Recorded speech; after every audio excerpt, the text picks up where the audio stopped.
దీవించి ఆశీర్వదించమని యేసు నామమున ప్రార్థిస్తున్నాను తండ్రి. ఆమేన్, ఆమేన్. దేవునికి మహిమ కలుగును గాక. అపొస్తల కార్యములు 7వ అధ్యాయము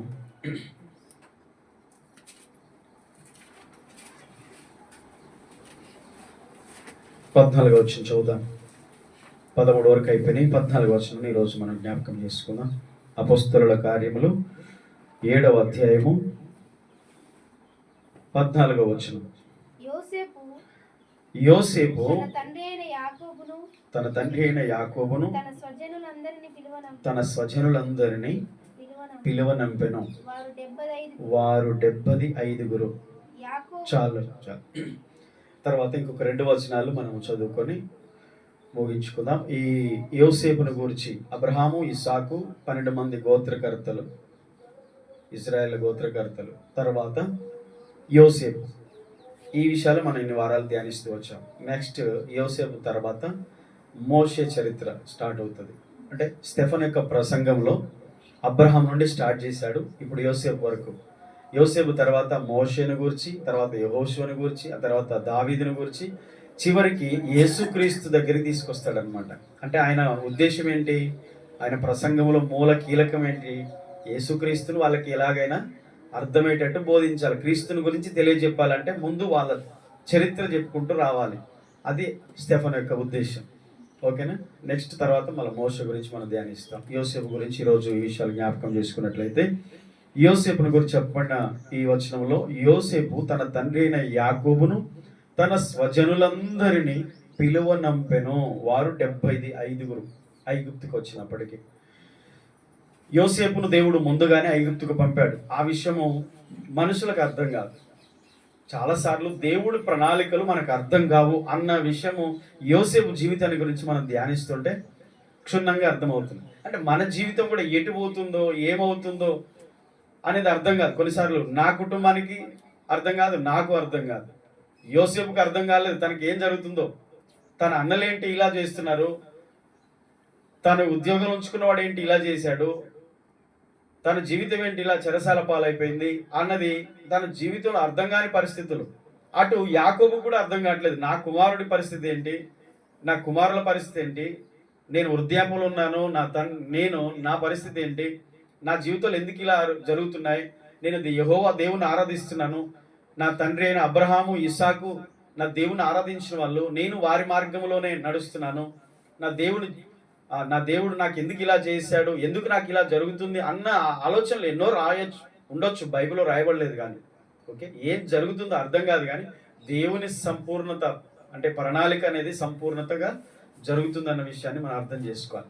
అందుకనే నేను చాలాసార్లు చెప్తాను, గట్టిగా నొక్కి చెప్పేది ఏంటంటే, మనము దేవుని యందు నమ్మిక ఉంచి దేవుణ్ణి ప్రేమిస్తూ గట్టిగా ఆయన్ని చేయి పట్టుకొని మన జీవితంలో ఏది జరిగినా అంతా నా మేలుకే అన్నట్టుగా మనం ఆ పాట పాడుకుంటూ అదే పదాన్ని తలంచుకుంటూ ఏది జరిగినా నా జీవితంలో మేలుకే, ఎందుకంటే నేను ఆయన చేయి పట్టుకున్నాను, ఆయన నాకు తోడుగా ఉన్నాడు, నేను ఆయన మార్గంలో నడుస్తున్నాను, ఏదైనా నా మేలుకే అన్న గట్టి నమ్మకంతో వెళ్తే యోసేపు లాగా మనం సక్సెస్ అవుతాం.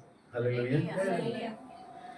యాకోబు తన యొక్క స్వజనులందరినీ యోసేపు ఏం చేశాడంటే తన తండ్రిని, తన సహోదరులను వారందరినీ కూడా ఐగుప్తుకు పిలిపించుకున్నాడు. ముందు తెలుసా ఒక చోట అందరూ మళ్ళీ కలుసుకుంటారని? తెలియదు. యోసేపుకి తెలియదు, యాకోబుకు తెలియదు, వారు ఎవరికీ తెలియదు.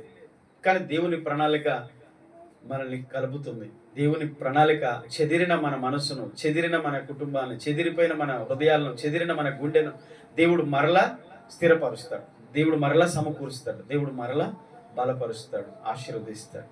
కాబట్టి ముందుగా యోసేపు పంపడం ద్వారా నిజంగా కుటుంబం అంతా కాపాడబడింది. ముందుగా దేవుడు యోసేపును శ్రమల గుండా, కష్టాల గుండా, ఎన్నో మలుపుల గుండా నడిపించి తన చిత్తము నెరవేరుస్తున్నప్పుడు అర్థం కాకపోవచ్చు కానీ తర్వాత ఖచ్చితంగా అర్థమై ఉంటుంది. కాబట్టి ఇక్కడ మనం నేర్చుకున్నది ఏంటంటే, యోసేపు ద్వేషించబడిన వాడు కానీ అతడే చివరికి రక్షకుడుగా మార్చబడ్డాడు ఆ కుటుంబానికి.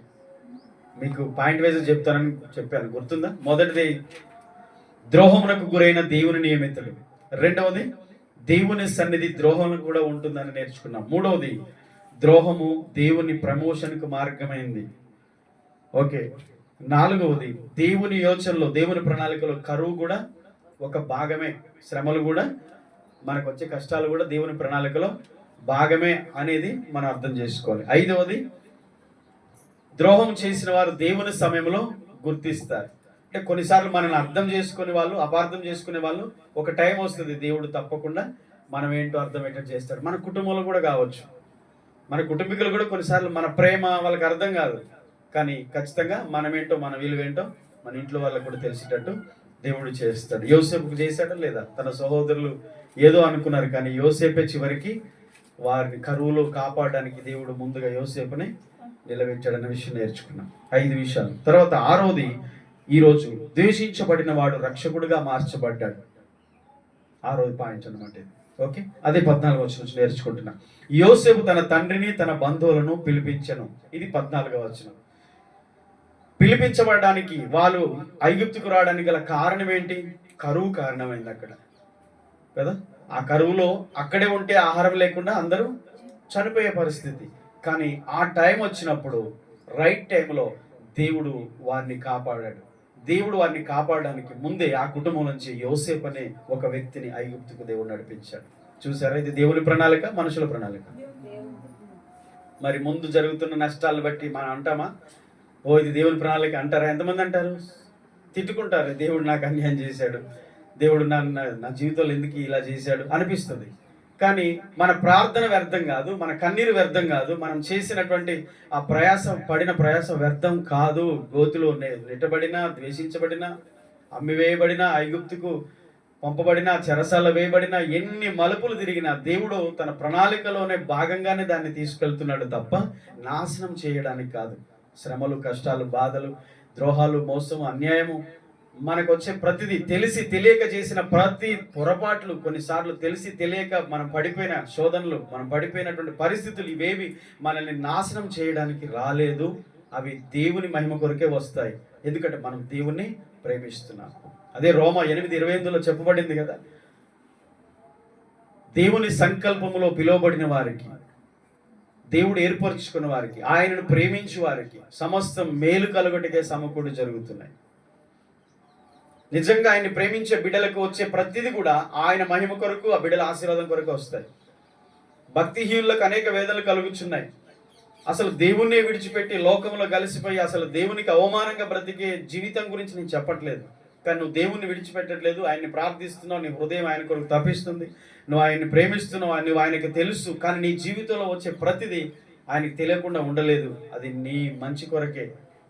ఇవన్నిటి ద్వారా దేవునికి మహిమ, దేవునికి నువ్వు సాక్షిగా నిలబడడానికి, నిన్ను దృఢపరచడానికి, స్థిరపరచడానికి వచ్చారు. భయపడొద్దు. లోకములో దేవుని పిల్లలు పరిస్థితులు, వదంతులు వింటున్నప్పుడు, చూస్తున్నప్పుడు భయపడొద్దు.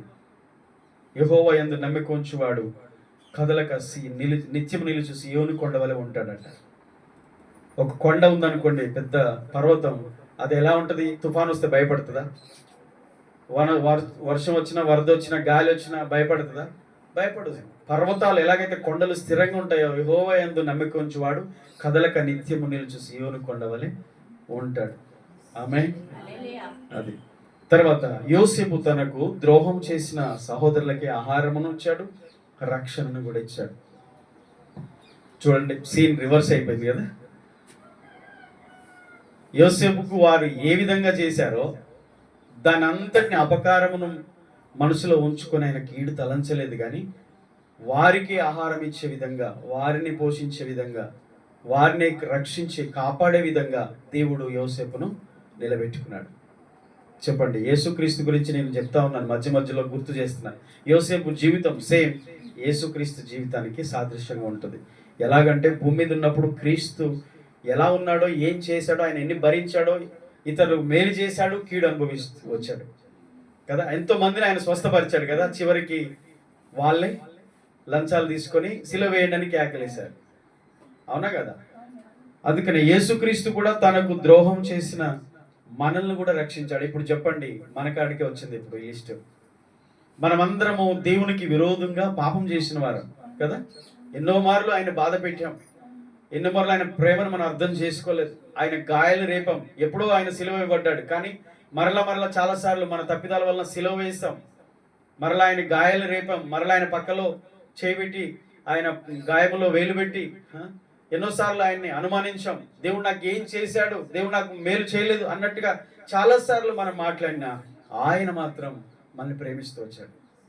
యోసేపు కూడా వీరు నన్ను గోతులో వేశారు, నన్ను ద్వేషించారు, భయంకరంగా దూషించారు, నన్ను అన్య దేశస్తులకు అమ్మేశారు, నన్ను అసహించుకున్నారు, నన్ను ప్రేమించలేదు అని మనసులో పెట్టుకోలేదు.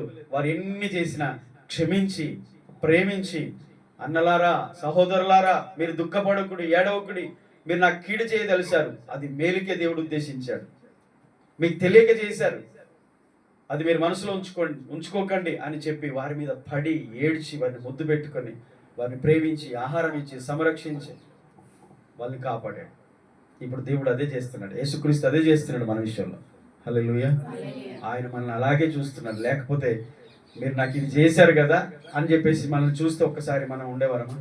ఇదిగో మీరు నా సన్నిధికి వస్తూ కూడా మీరు నన్ను విశ్వసించి కూడా నాకు అనేకసార్లు అవిశ్వాసంగా అవిధేయంగా నాకు మాట్లాడారు, ప్రవర్తించారు, నా ఎడల నాకు కోపం పుట్టించారు అని చెప్పి ఆయన మాట్లాడితే ఒకవేళ అలాంటిది మనసుతో చూస్తే మనం ఉండేవాళ్ళమా? మనం పడేవాళ్ళమా? మన రక్షణ ఉండేదా? మన జీవితం నిలబడేదా? కానే కాదు. ఇప్పుడు చెప్పండి, యేసు క్రీస్తు ఎలాగైతే మన జీవితంలో చూసి మన ద్రోహములను అన్నిటిని మన్నించి మనల్ని ఎలాగ ప్రేమిస్తున్నాడో అక్కడ యోసేపు కూడా అదే చేశాడు. యోసేపు జీవితం ఆ కుటుంబాన్ని కాపాడింది. యోసేపు కష్టాలు, జీవితంలో వచ్చిన సమస్యలు ఇవన్నీ కూడా యోసేపును ఒక్కనే దేవుడు హెచ్చించడానికి కాదు, తన కుటుంబాన్ని అంతటిని కూడా కాపాడడానికి దేవుని ప్రణాళిక అయింది అది. హల్లెలూయా. కాబట్టి నమ్మకంతో ప్రార్థన చేయండి, రెండు చేతులెత్తి ప్రతిదినము నా కుమారుడు, నా కుమార్తె, నా బిడ్డలు, నా కుటుంబం, మా జీవితం, మా పరిస్థితులు, ఆరోగ్యాలు, ఆర్థిక పరిస్థితులు అన్నీ తలకిందులు అయిపోతున్నాయి. దేవా, ఇది నాకేం తెలియదు, అర్థం కావట్లేదు, యోసేపు లాగే నా జీవితం కొనసాగుతుంది, కానీ నీకు తెలుసు ఒకరోజు అన్నిటికీ ముగింపు ఉంది, నువ్వు మహిమ పొందే రోజు ఉంది, నువ్వు నన్ను సాక్షిగా నిలబెట్టే రోజు ఉంది, నీ కార్యాలు ఆశ్చర్యకరములు, నేను నమ్ముతున్నాను. యోసేపు జీవితంలో ఎలాగ చేశావో నా కుటుంబంలో, నా జీవితంలో అలాగూ చేస్తావని గట్టి నమ్మకంతో ఈ చరిత్ర మనం చదువుతున్నప్పుడు ఇది నిజంగా జరిగిన చరిత్ర, ఇది పిట్టకథ, కట్టుకథ, కల్పిత కథ కాదు. అక్షరాల దేవుడు ఆ బిడలతో ఉండి జరిగించాడు. ఈరోజు అదే దేవుడు మారలేదు, మనతో కూడా ఉన్నాడు. మారాడా? అబ్రహాం, ఇస్సాకు, యాకోబులతో, యోసేపుతో ఉన్న దేవుడే మనం ఆరాధిస్తున్న దేవుడు. ఆయన ఇప్పుడు మనతో ఉన్నాడు. అదే విశ్వాసం, ఆ నమ్మకంతో మనం ఏం చేయాలి? దేవునికి అప్పగించుకోవాలి. వీటన్నిటిని దేవుడు తన ప్రణాళికగా మార్చుకొని, తన ప్రణాళిక ఉద్దేశం నెరవేర్చడానికి ఇది మార్గంగా మార్చుకొని మనల్ని ఆయన సాక్షిగా నిలబెడతాడు. నవ్వేవాడిని నవ్వని, అనేవాడిని అన్ని, హేళన చేసేవాడిని చేయని, మనల్ని దూషించేవాడిని దూషించని, మన చాటుగా సనిగవాళ్ళని సనుక్కొని, ఎవరెన్నా అనుకొని నువ్వు దేవుని యందు నమ్మకం ఉంచావు, వారిని నేను చేయలేరు, అవి ఏవి నీకు ఏం చేయలేవు. నువ్వు ఆయన సంరక్షణలో ఉన్నావు. యోసేపును కాపాడుతూ నడిపించి తోడయుండి హెచ్చించిన దేవుడు మనల్ని కాపాడుతూ సంరక్షిస్తూ మనల్ని నడిపిస్తూ మనల్ని కూడా తోడై ఉంటాడు. ఆమేన్. యేసుక్రీస్తు కూడా తనకు ద్రోహం చేసిన వారిని ఎలాగైతే రక్షించాడో, కాపాడాడో, వారెవరో కాదు మనమే అన్న విషయాన్ని నేర్చుకున్నాం. మనల్ని కూడా అలాగే యోసేపు వలె యేసుక్రీస్తు కూడా అదే చేశాడు, మనల్ని కాపాడాడు. యోసేపు యేసుక్రీస్తు యొక్క ప్రతిరూపం అని చెప్పాను, టైప్ ఆఫ్ క్రైస్ట్ అంటారు. ఓకే, 16వ వచనం ఒక మాట చదవండి. షెకెములోని హమోరు కుమారుల యొద్ద అబ్రహాము వెల ఇచ్చి కొనిన సమాధిలో ఉంచబడింది. కంప్లీట్ చేయి.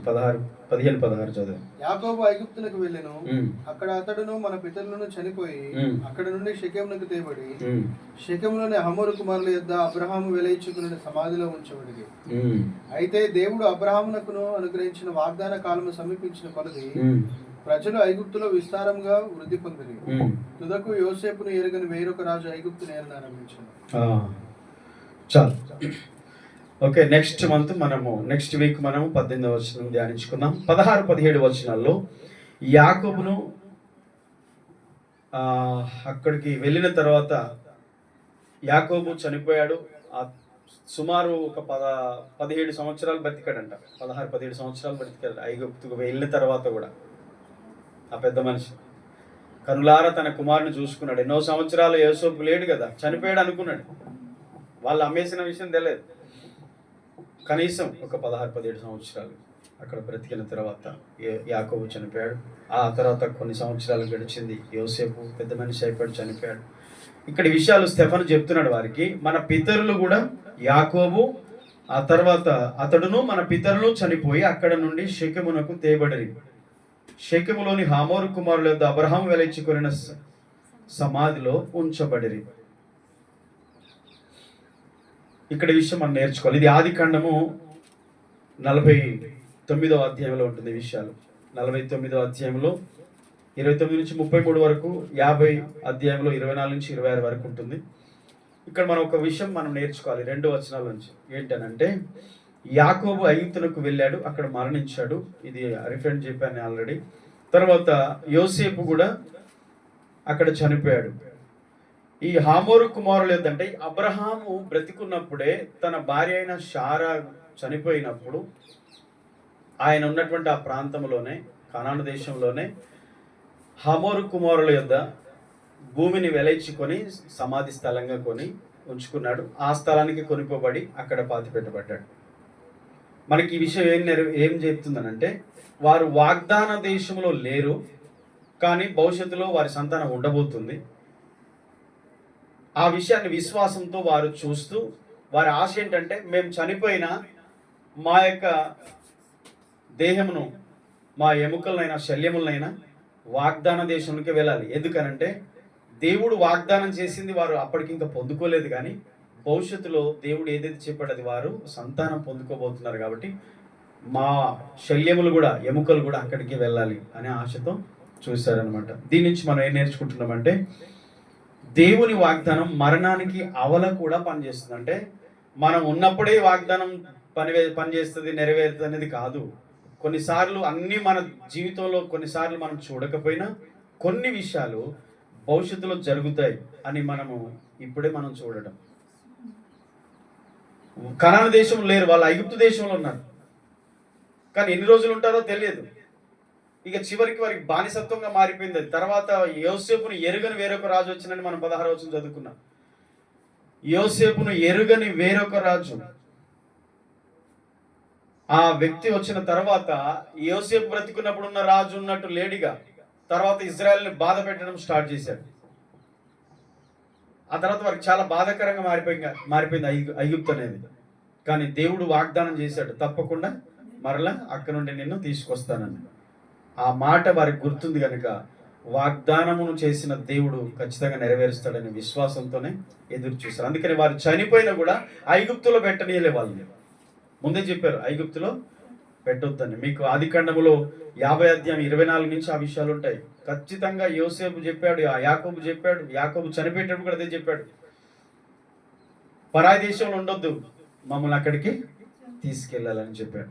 కాబట్టి దేవుని వాగ్దానం వాళ్ళు ఎలా చూశారంటే విశ్వాసంతోనే చూశారు. ఇది దేవుడిచ్చే దేశం, అది అక్కడే మా దేహాలు ఉండాలి. ఇది హెబ్రీ పత్రికలో కూడా ఉంటుంది అనమాట. మీరు రిఫరెన్స్ 11వ అధ్యాయం 22వ వచనం చూడండి. ఒక్కసారి ఈ వచనం చదవండి, మనకు కొంచెం క్లియర్గా అర్థమవుతుంది.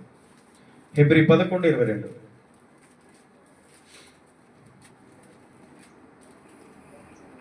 చదువుతానా? యోసేపు తనకు అవసాన కాలం సమీపించినప్పుడు విశ్వాసమును బట్టి ఇశ్రాయేలు కుమారుల నిర్గమనము గూర్చి ప్రశంసించి తన శల్యములను గూర్చి వారికి ఆజ్ఞాపించను. చాలు, ఇది ఆది కాండంలో ఉంటుంది. నేను చెప్పాను 50 అధ్యాయంలో. గమనించండి ఏం చెప్పాడు యోసేపు. విశ్వాసమును బట్టి చెప్పాడు, తన శల్యముల గురించి గట్టిగా ఆజ్ఞాపించాడు. నేను చనిపోయిన తర్వాత ఈ ఐగుప్తు దేశంలో ఉంచొద్దు, దేవుడు వాగ్దాన దేశంలోనే, వాగ్దానం చేసిన దేశంలోనికి నా శల్యాలు తీసుకెళ్ళాలి అని చెప్పేశాడు. తర్వాత యెహోషువ కాలంలో అలాగే జరిగింది. ఇప్పుడు మనం ఏం నేర్చుకుంటున్నామంటే దేవుడు వాగ్దానం చేసినది ఏదైనా కొన్నిసార్లు మన జీవితంలో అది జరగకపోయినా నెక్స్ట్ నా పిల్లల జీవితంలో జరుగుతుంది అని మనం నమ్మి విశ్వాసంతోనే మనం చూడాలంట. విశ్వాసమును బట్టి ఆయన ఆ పని చేశాడు. మరి అప్పటికి దేశం లేదు, ఇంకా వాగ్దాన దేశంలో వాళ్ళు ప్రవేశించలేదు, అయినా విశ్వాసంతోనే అలా చేశారని స్టెఫను వివరిస్తున్నాడు. ఓకే, ఇది కొంచెం అర్థమైన కాకపోయినా ఒక మాట గుర్తుపెట్టుకోండి, దేవుని వాగ్దానం మరణం తర్వాత కూడా పనిచేస్తూనే ఉంటుంది. అంటే నాతోనే నా భక్తి, నా ప్రార్థన అన్నీ ఆగిపోతే అనుకోకండి. అర్థమైందా? మన తర్వాత తరం కూడా దేవుడు ఆశీర్వాదకరంగా మారుస్తాడు. మన విశ్వాసంతోనే పలకాలి. నా కుటుంబం అంతా కూడా ఇప్పుడు నేను మారట్లేదు, నా పిల్లలంతా, నా కుటుంబం అంతా రక్షించబడట్లేదు అనుకోవద్దు. కానీ కొంత సమయం ఉంది, అది కొన్నిసార్లు మన తర్వాత కూడా దేవుడు వారిని రక్షిస్తాడు, కాపాడుతాడు. ఈ విషయాలు ఇంకెన్నైనా సరే అవి ఖచ్చితంగా నెరవేరుతాయి. యోసేపు జీవితం నుండి మనం నేర్చుకున్న విషయాలు మరి 6-7 విషయాలు మనం నేర్చుకున్నాం. దేవుని వాగ్దానం తరాల మీద కూడా నిలుస్తుంది, ఇది 7వది. ఓకే, యోసేపు గురించి అయిపోయింది. యోసేపుని గురించి మనం నేర్చుకున్న విషయాలు, దేవుని దారిలో వచ్చే ప్రతిది కూడా, దేవుని మార్గంలో వచ్చే ప్రతిది కూడా మనకు కొన్ని పాఠాలుగా నేర్పిస్తాయన్న విషయం నేర్చుకున్నాం. మొదటిది, ద్రోహము దేవుని దారి అవుతుంది, కష్టము కృపకు వేదిక అవుతుంది, అవమానం ఆహ్వానంగా మారుతుంది. దేవుని మీద నమ్మకం ఉంచిన వాడు చివరికి సింహాసనం ఎక్కుతాడు. మీరు కీడు చేయదలిచారు కానీ దేవుడు దాన్ని మేలుకి ఉద్దేశించాడని దేవుని ప్రణాళికను గుర్తించిన వాడు మాట్లాడాడు. అలా గుర్తించకపోతే వాళ్ళు చేయబట్టి ఇట్లయింది, వీళ్ళు చేయబట్టి అట్లయింది, నా అన్నలు చేయబట్టే నా బ్రతికి ఇట్లయింది, వాళ్ళు నన్ను ఐగుప్తులో గోతులో దోసేశారు, అందుకే నా జీవితం కష్టాల పాలైందని అలా మాట్లాడలేదు. గుర్తించాడు ఆయన, అంతే, గుర్తించాడు. దేవుని ప్రణాళికను గుర్తించాడు కనుక ఖచ్చితంగా మేలు కొరకే జరిగింది. ఈరోజు మన పరిస్థితి కూడా అలాగే ఉంటుంది. దయచేసి అర్థం చేసుకోండి. మీ నోట ఎక్కువ స్తుతి ఉంచండి. ఏముంచాలి? స్తుతి ఉంచండి. శాపాలు, దూషణలు, బూతులు, చెడ్డ మాటలు, ఇతరులను దూషించడం, ఇతరులు శపించడం, ఇతరుల గురించి చెడుగా మాట్లాడడం, ఇవన్నీ మానేసి చేయాల్సింది ఒక్కటే. మన జీవితంలో ఎవరో ఏదో చేసినట్టు అనిపించినా, ఒకసారి రియల్గా చేసిన, కావాలని మనకి ఎవరైనా కీడు చేసిన, కావాలని మనకి వ్యతిరేకంగా మాట్లాడిన, ఎన్ని జరిగిన పరిస్థితులు, వీటిని తిట్టుకుంటూ ఉండకుండా యోసేపులాగా మౌనంగా ఉండి దేవుని స్తుతిస్తూ ఉంటే ఆ కీడులన్నీ మేలుగా మారుతాయి. ఆమేన్. ప్రార్థన చేసుకుందాం. కళ్ళు మూసుకోండి, తెల్ల ఉంచుదాం. దేవా పరిశుద్ధుడా, మీకు వందనాలు చెల్లిస్తున్నాను. యోసేపు జీవితం నుంచి 7 విషయాలు మేము నేర్చుకుంటూ వచ్చాం. తన జీవితం ఎన్నో మలుపులు తిరిగింది. దేవా, కష్టాలు, సొంత ఇంటి వారే తన సహోదరులే ద్వేషించినట్టుగా, అయ్యా, ఎన్నో